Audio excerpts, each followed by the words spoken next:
Hello guys, हेर्नुस् ल, यो चाहिँ फापरको पिठोको रोटी हो।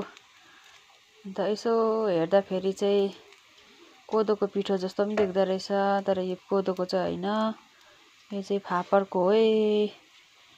फापरको रोटी पोल्दैछु मैले। यो फर्काउने बेला पनि भयो। फापरको रोटी है, यो चाहिँ फापरको रोटी। तेल हल्का लाएर ग्यास कम्ती सानो बनाएर पोल्नुपर्छ।